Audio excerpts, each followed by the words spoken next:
try to get a sense what this is talking about, what this is telling us. Talking about is one thing, but this is telling us is just what we're supposed to know.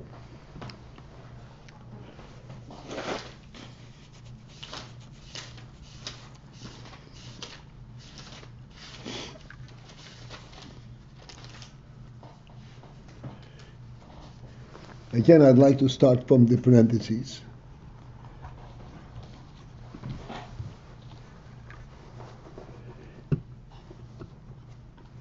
Because this is where we've been introduced to some dimension which does not fit into our structure of thinking.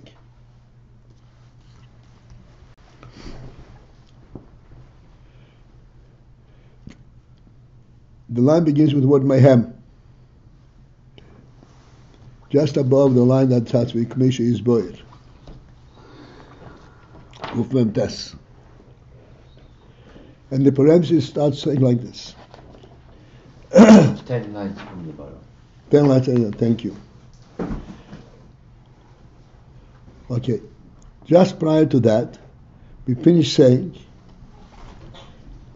or we said that there is the inyan from soivev, and soivev means surrounding, and as such it means that there is something to surround, and as such there is some kind of relationship between the surrounder and the surrounded, because that would be the logical understanding why one is surrounding the other. Surrounding means giving it support, giving it means of being. And yet we say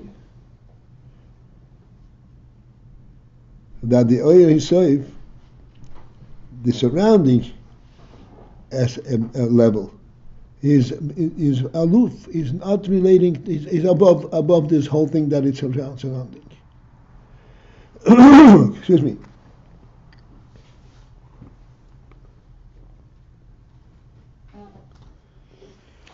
This oddity, so to speak, a self-contained contradiction is actually alluded to in the Maimar itself. If we go just 2 lines or 1 line above what we start, Abo mikol mokoim, Abo mikol mokoim avoyet stilt, ho einsov atzmi, do einsov itself, hagam sheshir beyatzmi, although that he had projected into himself the inyan of the world. So this is an internal identity that is significant, you would think, to him. Mikol Mokem still, Harei Hu b'bchinas Havdalah mehem, but he is nevertheless in Havdalah in an aloof manner to them. He perceives them internal to himself, and this is why he creates this soivev, and at the same time he remains Havdalah mehem.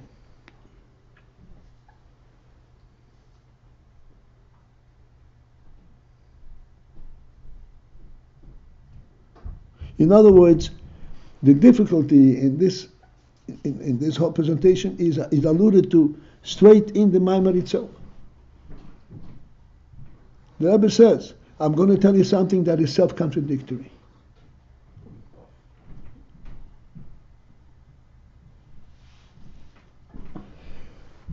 Now the question is, if this is something that's self-contradictory, how are we supposed to relate to it? How are we supposed to accept it? How are we supposed to digest it?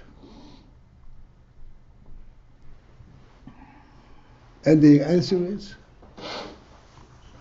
that we are being given in our limited capacity, in our sechel, an insight that is beyond our sechel.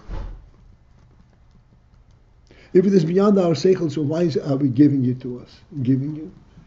Because we do have the capacity to see that which is above our sechel.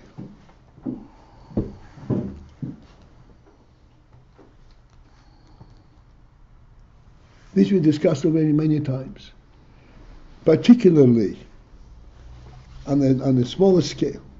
When you say there is binah and there is chochmah, binah is that which is able to elaborate and present things and logically. Chochmah does not go into that presentation fashion. Chochmah just sees what there is to see. So chochmah is above binah. Binah does not understand how chochmah accepts these things without elaborating, without examining. And yet, binah is the recipient of the illumination from chochmah.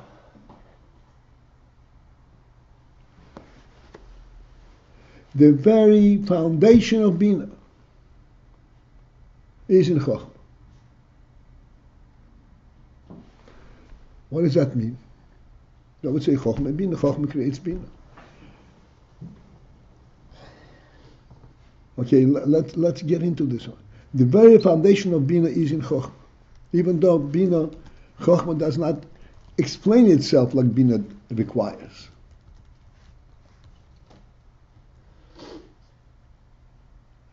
In what way is chochmah a foundation to binah? The answer.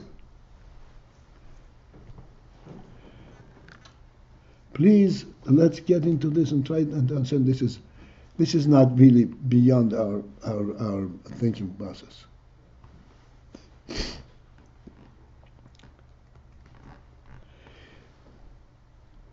Chochmah is that which presents to binah the sense of reality.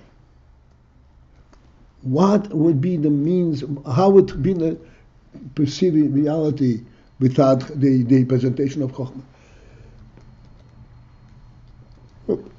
Pardon me. How would binah perceive reality without presentation of chochmah? Simply, if binah would identify reality in this. Thank you very much. In the manner of its personal experience. Personal experience means I touch it, so I know it's there.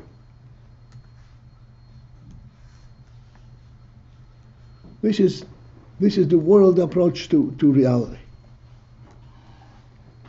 How does it fit around on the test?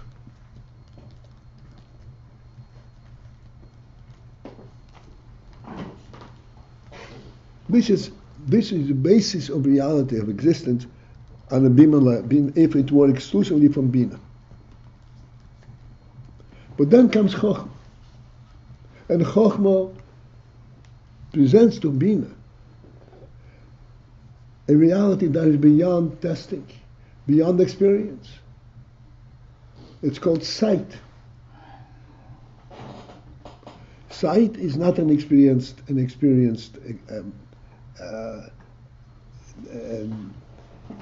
recognition.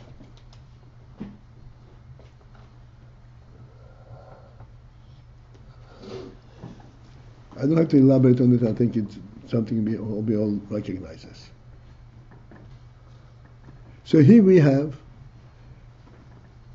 within the framework of our sechel, something that is beyond the sechel itself. Binah is buttressed. Binah is founded in chochmah. Binah cannot understand what chochmah is. Where does chochmah get its information? How does chochmah get its inspiration?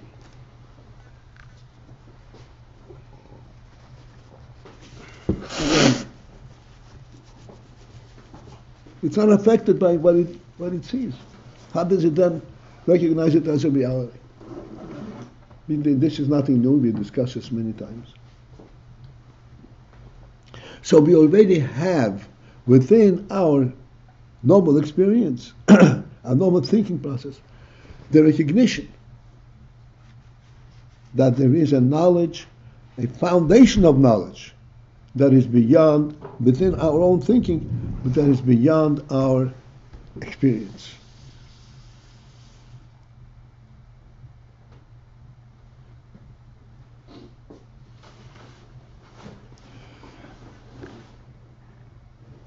And yet, we readily accept it. We readily understand it. On the contrary, we welcome it. This is where chochmah brings the richness and inspiration to binah.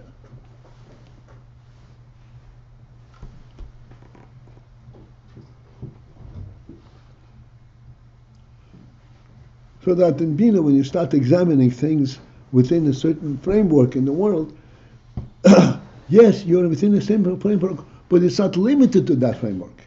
This is not what it's about. In our example is useful. We've set up a tables and chairs, and there's a certain frame, a certain structure to it, and so forth. But as we are doing it, we realize that this is not what we are really involved in. There's a spirit being completely above this whole setup. It's not the convenience and the comfort that we are talking about. It is a welcoming spirit that we're trying to express. Completely different thing.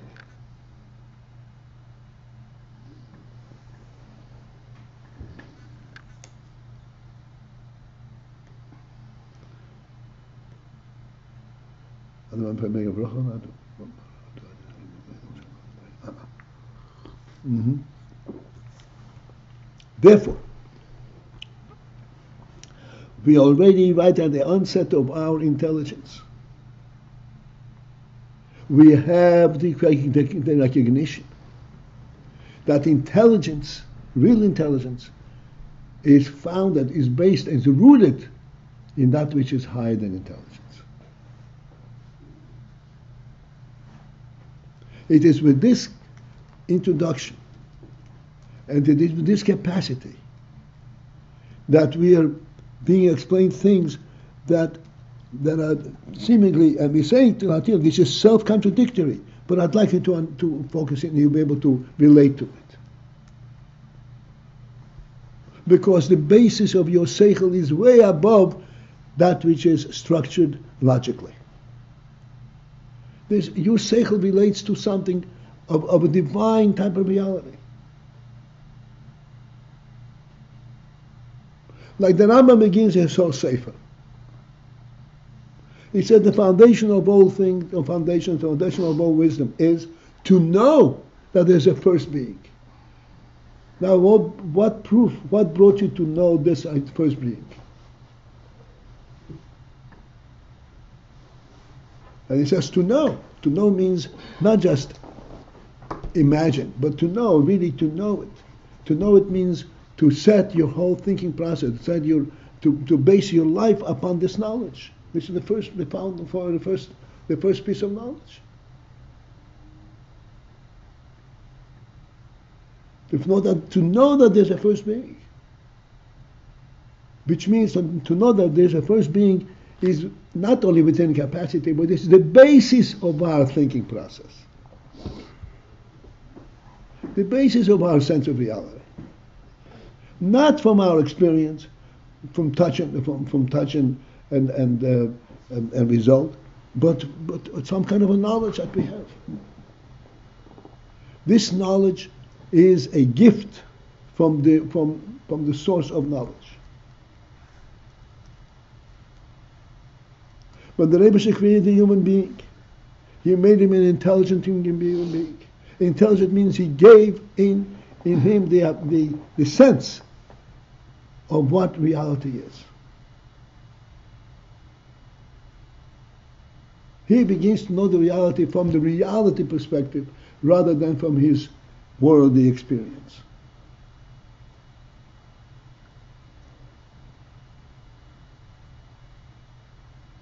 This is what occurred in the beginning of time, when Avraham Avinu was confronting the world.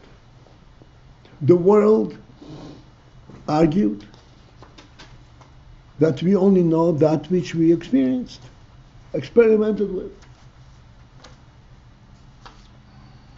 And we therefore conjure out and concoct all kinds of different philosophies as to why these things are happening.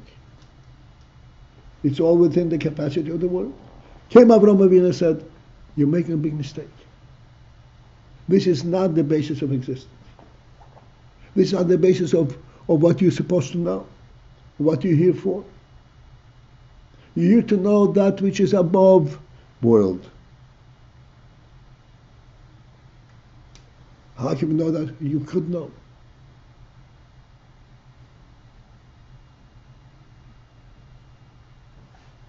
You could know.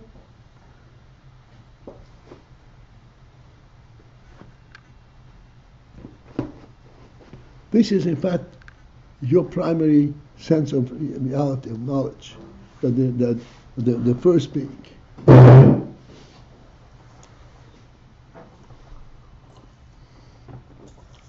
It is at this basis, with this approach, that we learn Chassidus, and Chassidus goes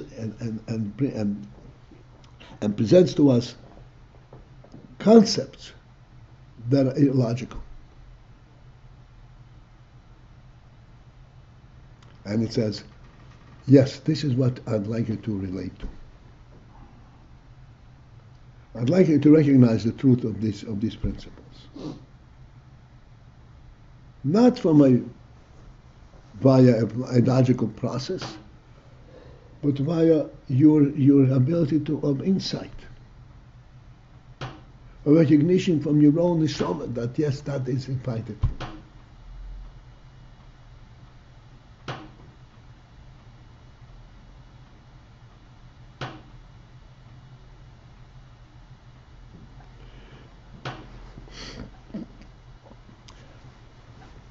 So this is where we are brought up to this parenthesis, pointing out that actually what we are explaining all the time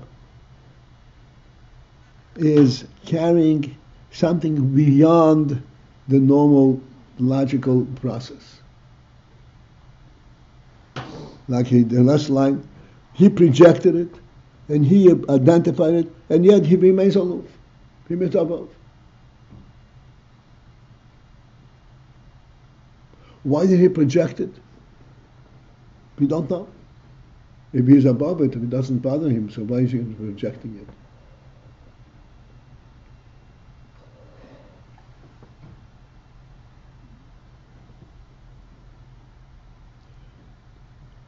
And then comes the parentheses, and it begins a new approach. It says, "Ikor bechinas hasefer." Ikor. What is ikor bechinas hasefer? Ikor means the core. We have talking about sefer all the time. What does ikor mean?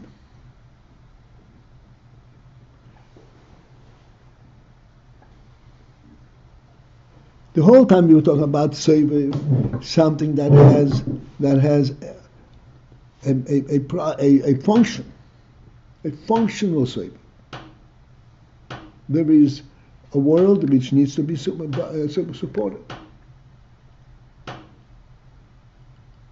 and he supports it in a servant manner.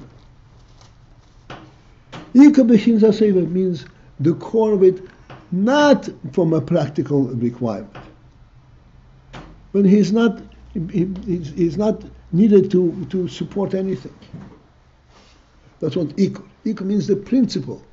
The principle on the superior level, a level where it is the truth itself, not because of its functional requirement.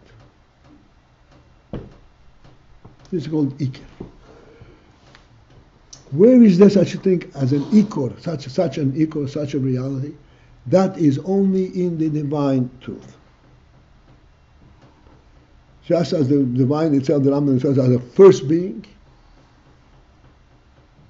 no causes, no proofs, and no experiential experiments.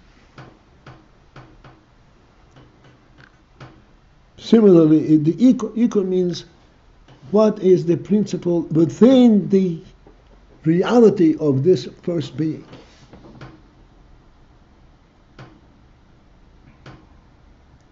In other words, the first being of the infinite Seviv. The level of truth in the Seviv as it is from the first being's perspective.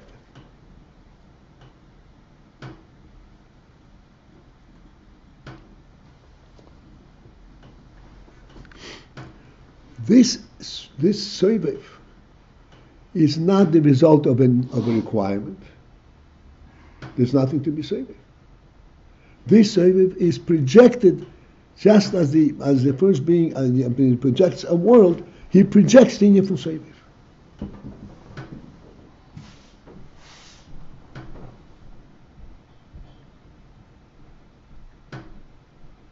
This Seviv is projected from the source itself.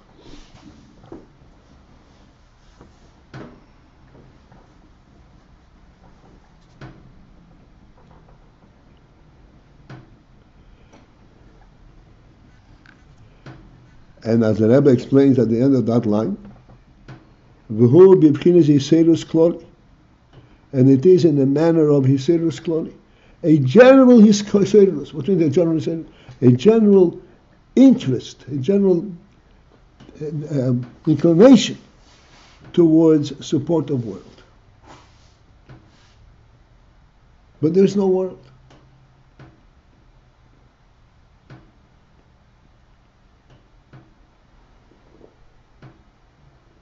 It's a hiserus, an inclination coming from the source itself, not because it is solicited from the world.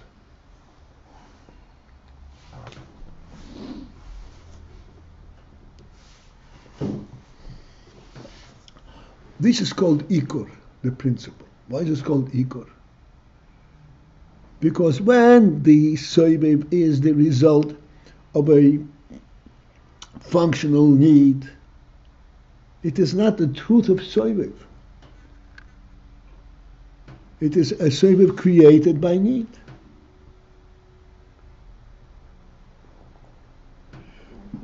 We are looking for the Seviv that is true in itself.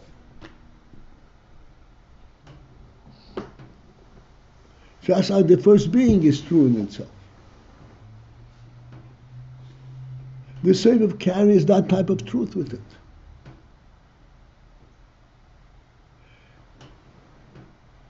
Therefore, this goes into this kind of category, a different presentation. It's called ikor, the main core of it, not the functional part, but the ikor, the source of it.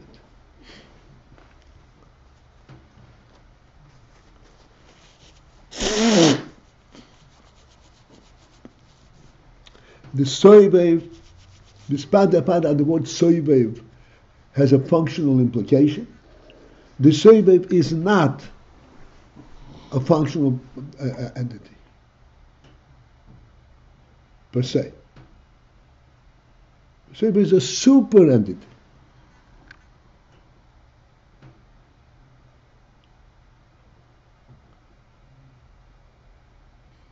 Hiserus kloli.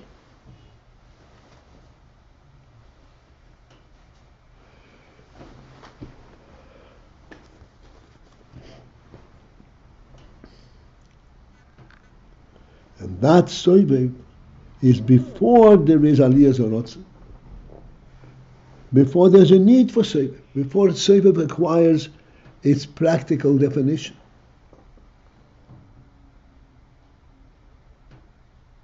There's a principle of the Seviv of giving support even if it's not needed.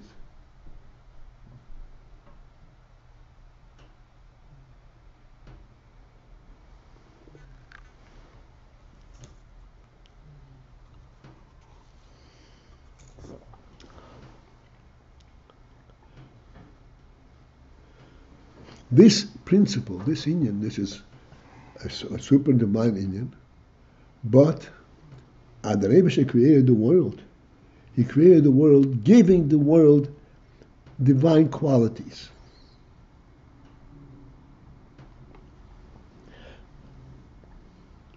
And one place where this is manifest, as the Gemara says,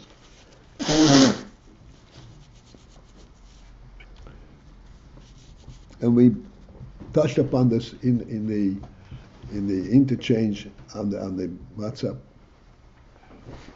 The Gemara says an interesting thing. Yoiser misho egel roitzel linak hapor poro roitzel lahonik. There is the calf and there is the mother calf, the cow. The calf wants to suckle because it wants to eat. The cow has the capacity of providing it. So the cow logically is responding to the request of the egel. So the Gemara says the truth is that there is an opposite relationship here. The cow's desire to provide the suckling, to feed, is greater than the desire of the calf to suckle. An interesting thing. It's right there in our nature itself. Something expressing super worldly.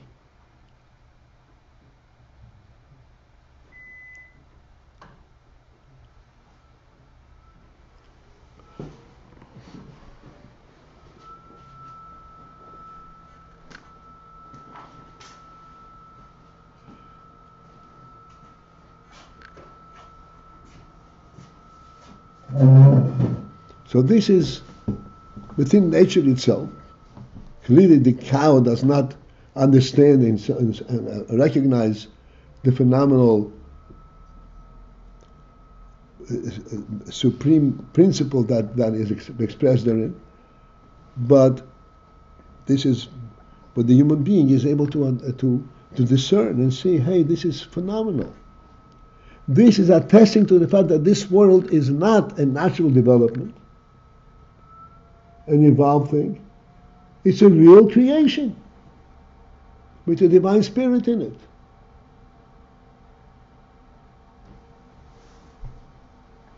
All the way down to the cow.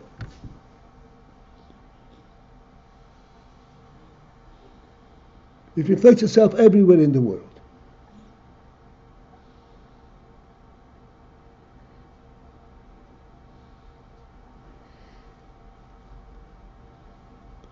This principal truth in the existence of the world, as it manifests at this lowest of levels, is rooted on the highest of aspects of the creation, of the initial inyan of the creation. This is what the Rebbe says in this parenthesis. The principal inyan of the Soiviv is that which is above Alois Harotz. It is not in order to support the Rotz.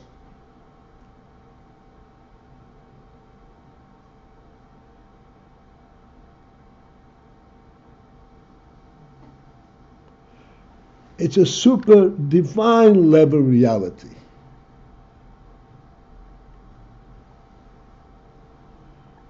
There is no worldly means of explaining it, because it's not world per se does not support that type of presence. It's illogical.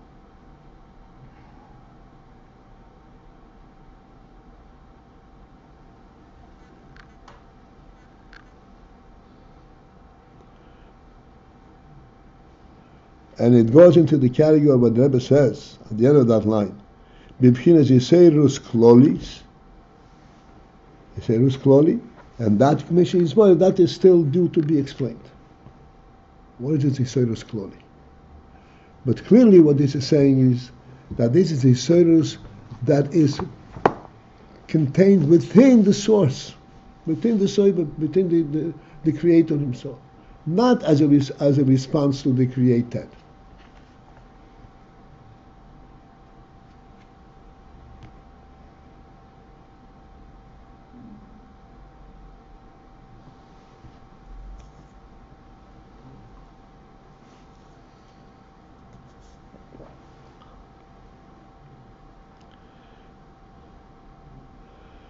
This is what I felt, to whatever extent we are able to understand it, to relate to it, but clearly this is what Rebbe is saying.